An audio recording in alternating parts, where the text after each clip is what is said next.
मेरा जो गुस्सा था वो बेहद लाज़मी था। उसमें मैंने एक लाइन बोला था कि अगर तुम्हें दिक्कत मेरे से है तो तुम मेरे पे गोली ठोको। यहाँ पे क्या मेल डोमिनेंस चल रहा है क्या?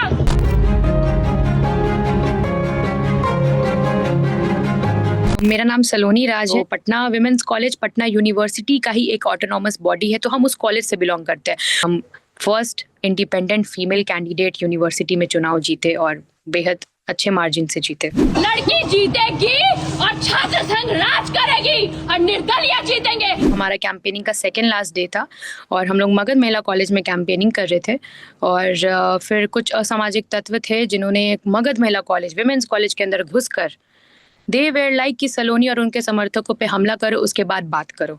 तो सौभाग्य से मैं वहाँ पे मौजूद नहीं थी, लेकिन मेरे जितने भी टीम मेंबर्स थे तो उन लोगों ने उन पे लाठी से हमला किया और उन्हें अधमरा कर दिया। जब मुझे इस घटना की खबर मिली, जब मुझे कॉल पे बताया गया कि तुम जल्दी आ जाओ, यहाँ पे तुम्हारे जितने टीम मेंबर्स हैं, टीम ओसामा को बहुत ज़्यादा चोट आई है, तो मैं वहाँ पे पहुँची। और जब मैंने अपने टीम मेंबर्स को उस हालत में देखा, तो कोई इंसान आपके लिए दिन रात मेहनत करके कैंपेनिंग कर रहा है, वो अच्छे से खा नहीं रहा है, सो नहीं रहा है, और उस इंसान को आप हमला कर रहे हो जस्ट बिकॉज कि you want to hurt me, just because you want to suppress me for fighting this election.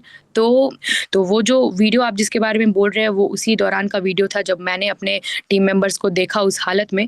तो at first I feel very emotional कि वो हालत मेरे को देखा नहीं गया था, लेकिन उसके बाद मेरे को लगा कि नहीं, अगर इसका जवाब मैं अगर मैं उस समय शांत रह जाऊंगी तो फिर लोगों का जो विश्वास है वो भी शांत हो जाएगा।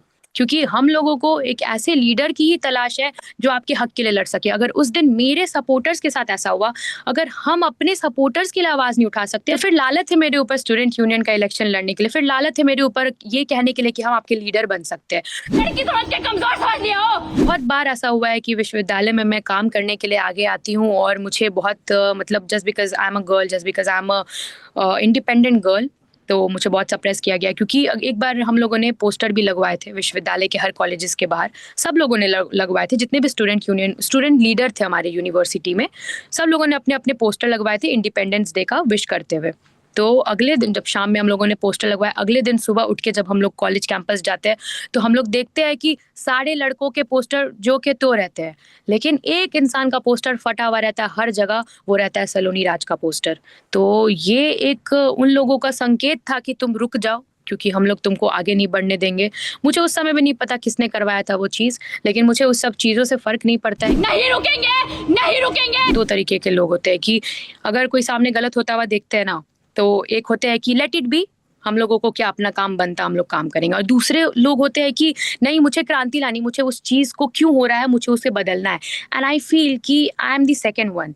आई फील कि जो सेकेंड कैटेगरी में जो इंसान आते हैं ना, जो आपके सामने गलत हो रहे रहते हैं तो नहीं देख पाते हैं, and I am the second one. तो मेरे को था कि यूनिवर्सिटी में जो ये करप्शन हो रहा है, यूनिवर्सिटी में जो वायलेंस इंक्रीज हो गई है, गर्ल्स सेफ्टी को लेकर कोई पहल नहीं होती है यूनिवर्सिटी में, और करिकुलर एक्टिविटीज़ को ध्यान नहीं दिया जाता है। एक स्टूडेंट की 1.5 साल पहले कैंपस के अंदर मार मार के उसे मर्डर कर दिया गया था। तो ये सब चीज़ यही दर्शाता है कि विश्वविद्यालय में, हमारे पटना यूनिवर्सिटी में बहुत सारे ऐसे चीज़ है जिसके ऊपर काम करना भी बहुत बाकी है। और करप्शन सर देखिए, विश्वविद्यालय में करिकुलर एक्टिविटीज़ को बढ़ावा नहीं दिया जाता है।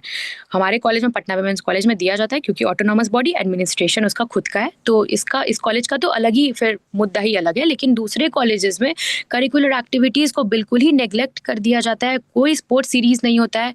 तरंग एक स्पोर्ट सीरीज़ इवेंट होता है जो यूनिवर्सिटी लेवल पे कराया जाता है हर यूनिवर्सिटी में बिहार के, लेकिन पटना विश्वविद्यालय में एक बार भी ये इवेंट को नहीं कराया गया है। क्यों? क्योंकि यहाँ के फैकल्टी, यहाँ के एडमिनिस्ट्रेशन बोलते हैं कि वायलेंस बढ़ेगा। क्यों बढ़ेगा?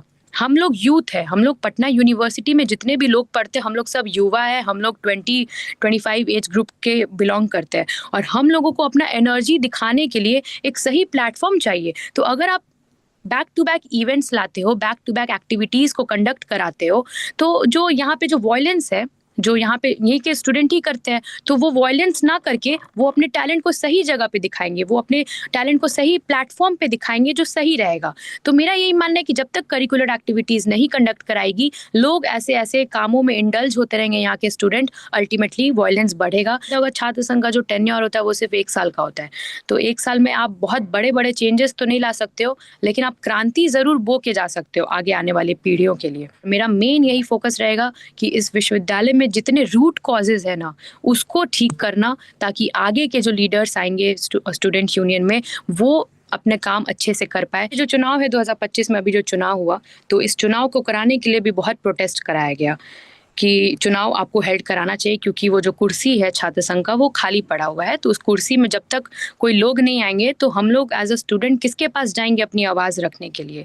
तो छात्र संघ का चुनाव कराने के लिए भी प्रोटेस्ट किए जा रहे हैं। तो विश्वविद्यालय में भी बहुत से बदलाव लाना बाकी है, क्योंकि छोटे छोटे चीज़ों के लिए, छोटे छोटे हक की लड़ाई के लिए यहाँ के स्टूडेंट को प्रोटेस्ट पे उतरना पड़ जाता है। बिहार के युवा हो चाहे इंडिया के जितने भी यूथ है, उनके लिए मेरा बस यही मैसेज है कि आपको जिस फील्ड में जाना है आप उस फील्ड में जाओ।